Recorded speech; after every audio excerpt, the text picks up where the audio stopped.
بسم اللہ الرحمن الرحیم۔ حضرت ابو ہریرہ رضی اللہ تعالی عنہ نبی کریم صلی اللہ علیہ وسلم سے نقل کرتے ہیں، جس کا مفہوم یہ ہے کہ اللہ جل جلالہ فرماتے ہیں کہ 3 لوگ ایسے ہیں کہ قیامت والے دن میں ان کا مد مقابل ہوں گا۔ پہلا آدمی وہ ہے جو میرے نام پر کوئی معاہدہ کرے اور پھر اس کو توڑ دے۔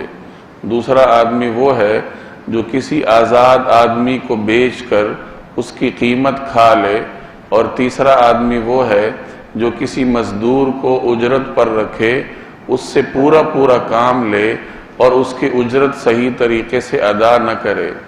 یہ صحیح بخاری کی روایت ہے۔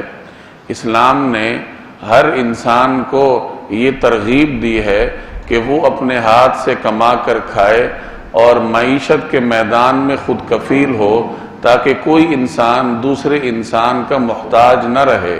اس مقصد کے لیے شریعت نے محنت کی عظمت کو بیان کیا ہے۔ چنانچہ مختلف انبیاء کرام کا تذکرہ قرآن کریم میں ہے کہ وہ اپنے ہاتھ سے کما کر کھایا کرتے تھے۔ حضرت داؤد علیہ السلام کے بارے میں قرآن کریم کی آیت ہے، جس کا مفہوم یہ ہے کہ وہ اپنے ہاتھ سے لوہے کا کام کیا کرتے تھے۔ حضرت نوح علیہ السلام کی کشتی بنانے کا تذکرہ قرآن کریم میں موجود ہے۔ تو مختلف انبیاء کرام اپنے ہاتھ سے کما کر کھانے کا معمول بنایا کرتے تھے۔ اسی طریقے سے انبیاء کرام کے بعد روئے زمین کی سب سے پاک باز جماعت صحابہ کرام رضوان اللہ تعالی علیہم اجمعین کی ہے۔ صحابہ کرام کا بھی یہی معمول تھا کہ وہ اپنے ہاتھ سے کما کر کھاتے تھے۔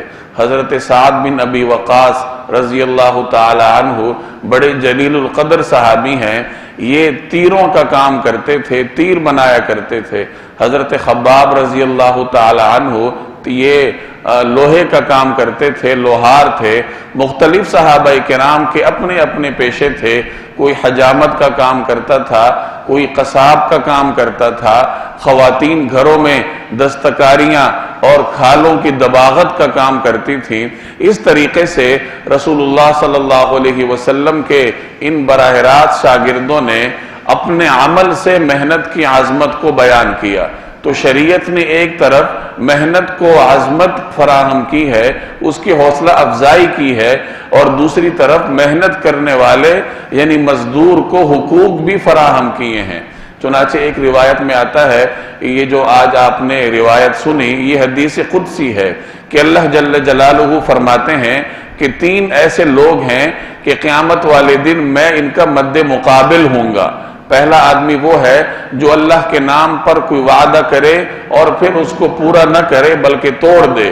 دوسرا آدمی وہ ہے جو کسی آزاد آدمی کو بیچ کر اس کی قیمت کھا لے، اور تیسرا آدمی وہ ہے جو کسی مزدور کو اجرت پر رکھے، اس سے کام تو پورا لے، لیکن جب اس کی اجرت کی باری آئے تو اس میں ڈنڈی مارے، اس کو اجرت نہ دے۔ تو اس آدمی کو بھی قیامت والے دن اللہ جل جلالہ کی ناراضگی اور غضب کا سامنا کرنا پڑے گا۔ ایک روایت کا مفہوم ہے کہ مزدور کا پسینہ خشک ہونے سے پہلے اس کی اجرت اس کو فراہم کرو۔ تو شریعت نے مزدور کے مختلف حقوق بیان کیے ہیں کہ ایک تو ان کی اجرت ان کو وقت پہ دی جائے، ان کی طاقت سے زیادہ بوجھ ان پر نہ لادا جائے۔ یہ جو آج کل 15 گھنٹے 12 گھنٹے ڈیوٹیوں کا رجحان ہے، اتنی لمبی ڈیوٹی دینا یہ کسی انسان کے بس میں نہیں ہوتا، اور یہ شریعت کا مزاج بھی نہیں ہے کہ کسی انسان سے اتنی لمبی ڈیوٹی لی جائے اور اتنی لمبی ڈیوٹی کے بدلے میں پھر اس کو اجرت اتنی دی جائے کہ اس کا گھر بھی نہ چلے۔ تو اس طریقے سے شریعت نے محنت کو عظمت فراہم کی ہے کہ ایک طرف محنت کی حوصلہ افزائی کی ہے، بڑے لوگوں اور بڑی ہستیوں کی مثال دے کر کہ یہ لوگ بھی اپنے ہاتھ سے کما کر کھاتے تھے، اور دوسری طرف مزدور کے حقوق بیان کیے ہیں۔ اور یہ شریعت کا وہ طریقہ کار ہے جس کو اپنا کر ہر انسان اپنے ہاتھ سے کما کر کھائے اور دوسرے کا محتاج نہ ہو۔ اللہ تبارک و تعالی مجھے اور آپ کو عمل کرنے کی توفیق عطا فرمائے۔